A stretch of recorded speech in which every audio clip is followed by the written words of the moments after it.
Assalamualaikum warahmatullahi wabarakatuh. Kami dari kelompok 5 akan menjelaskan strategi defensif. Sebelumnya, perkenalkan nama saya Linda Lutfiasari.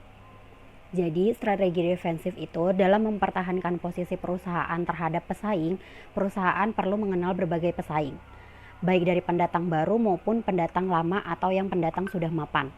Perusahaan dapat menggunakan strategi bertahan atau disebut strategi defensif yang bertujuan untuk mengurangi kemungkinannya diserang, membelokkan serangan ke arah yang tidak membahayakan, ataupun mengurangi intensitasnya. Strategi bersaing yang paling berhasil merupakan perpaduan antara komponen ofensif dan komponen defensif. Strategi defensif pada dasarnya mempengaruhi proses pengambilan keputusan pesaing, sehingga dari sudut pandang penantang, setiap serangan kepada perusahaan tidak akan menguntungkan bagi mereka. Hal ini dilakukan dengan mengurangi perangsang bagi pesaing untuk menyerang perusahaan atau membangun hambatan masuk ataupun membangun hambatan mobilitas sehingga serangan akan sulit dilakukan. Selanjutnya, ada proses memasuki dan reposisi industri. Yang pertama, ada persiapan masuk atau pre-entry yang merupakan periode yang berlangsung sebelum pendatang mulai memasuki suatu industri. Yang kedua, periode memasuki industri atau entering, ditandai dengan investasi pada pendatang baru dalam membangun suatu posisi pada suatu industri. Yang ketiga, ada sequencing, merupakan periode di mana strategi pendatang baru berubah dari strategi persiapan masuk ke strategi sasaran, berjangka cukup panjang. Periode ini tidak terjadi pada setiap entry, namun mencerminkan sequence entry strategi. Yang keempat atau yang terakhir ada post-entry, adalah periode setelah pesaing memasuki industri.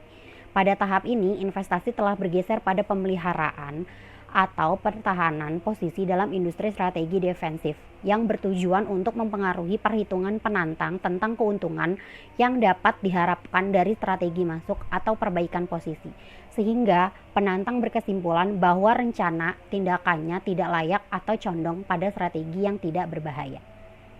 Selanjutnya akan dilanjutkan oleh teman saya.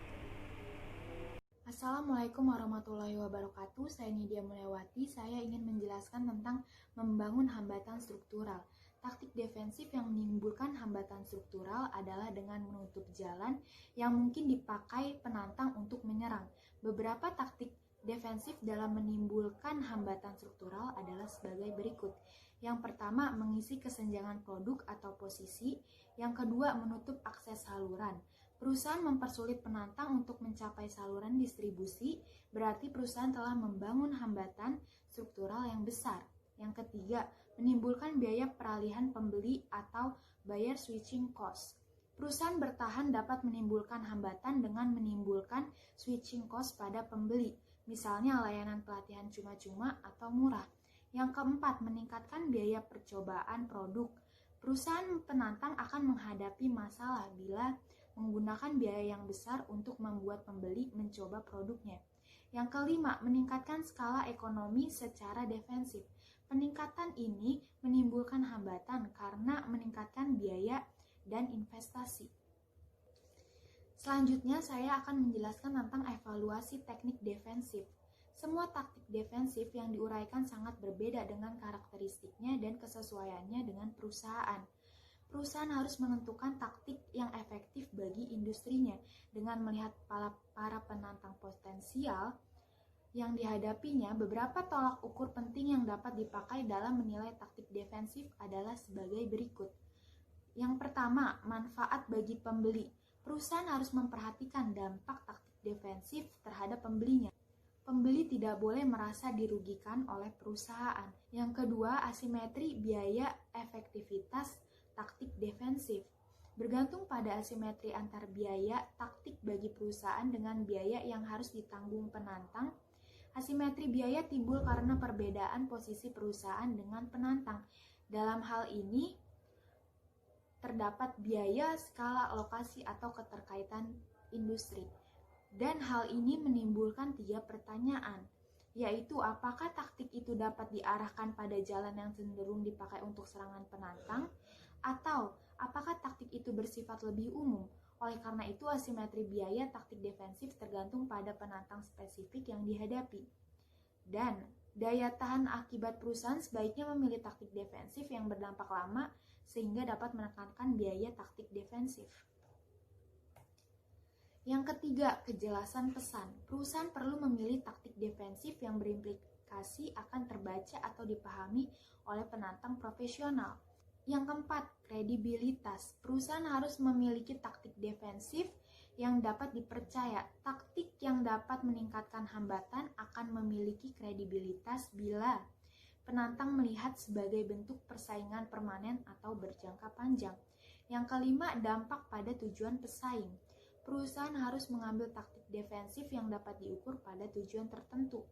Yang keenam, akibat struktural lainnya. Perusahaan harus memilih taktik defensif yang memiliki pengaruh positif atau netral pada unsur struktur industri lainnya dan mengesampingkan taktik yang merusak struktur industri.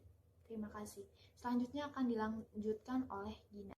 Assalamualaikum warahmatullahi wabarakatuh. Saya Mele Ginawati akan membacakan jenis strategi defensif. Jenis strategi defensif dapat dibagi dalam dua bagian, yaitu strategi menangkis dan strategi tanggapan.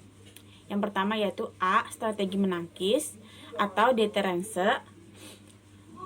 Gagasan ini bertujuan mencegah jangan sampai penantang mulai suatu tindakan atau membuat tindakan mereka menjadi kurang membahayakan.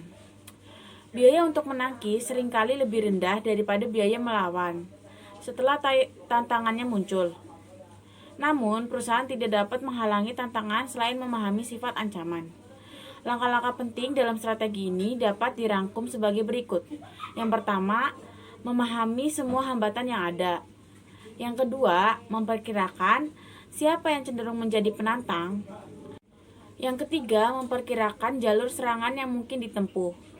Yang keempat, memilih taktik defensif untuk menutup jalur serangan yang mungkin dipakai. Yang kelima, mengelola citra perusahaan sebagai benteng pertahanan yang kokoh. Yang keenam, yaitu menentukan harapan laba yang realistis. Yang kedua yaitu B. Strategi menanggapi atau respon. Strategi ini merupakan reaksi perusahaan terhadap setiap tantangan yang muncul. Strategi ini berusaha menurunkan sasaran tindakan yang telah diambil penantang atau membuat penantang menghentikan tindakan sama sekali. Beberapa asas penting yang dapat dipakai sebagai pedoman dalam strategi ini adalah sebagai berikut. Yang pertama, yaitu memberi tanggapan sedini mungkin, karena hambatan keluar dan komitmen perusahaan penantang akan tumbuh setelah mereka mencapai sasaran dan melakukan investasi. Yang kedua, melakukan investasi untuk menemukan gerakan nyata perusahaan pesaing sedini mungkin. Yang ketiga, memberikan tanggapan sesuai dengan alasan menyerang. Yang keempat, beralih serangan penantang dan mencoba menghentikannya. Yang kelima, menghadapi setiap penantang dengan serius dan menganalisis motivasi dan kemampuan setiap penantang. Dan yang keenam, menganggap ini sebagai cara memperoleh posisi dalam persaingan. Contoh dalam strategi defensif yaitu yang pertama yaitu contoh penghematan atau penciutan, bisa disebut retrenchment. Dalam hal ini ada PT-PT yang berpengaruh, yaitu PT Dirgantara Indonesia telah mem-PHK-kan sekitar 9.643 karyawannya, dan perusahaan garmen di Cilincing PT Mollax Internasional yang sudah mem-PHK 1.282 karyawan dari 2.564 karyawannya pada tahun 2009 ini. Yang kedua yaitu contoh divestasi atau divestitur, yaitu PT yang berpengaruh yaitu PT Bank Niaga Tbk melepas seluruh kepemilikan saham atau divestasi di PT Bank Sumintan Mitsui Indonesia yang berkedudukan di Jakarta. PT Indonesia menginvestasikan anak perusahaannya. PT Pramindo Ikat Nusantara yang memiliki buku sebesar 162 miliar. Contoh yang ketiga yaitu likuidasi atau liquidation. Perusahaan yang berpengaruh yaitu Bank IV dilikuidasi oleh Bank Indonesia, yaitu PT Asimas Flat Glass melakukan likuidasi terhadap anak perusahaannya, yaitu Glavermas Mirror Pte Ltd. Sekian dari kelompok kami. Bila ada salah kata, mohon maaf. Wassalamualaikum warahmatullahi wabarakatuh.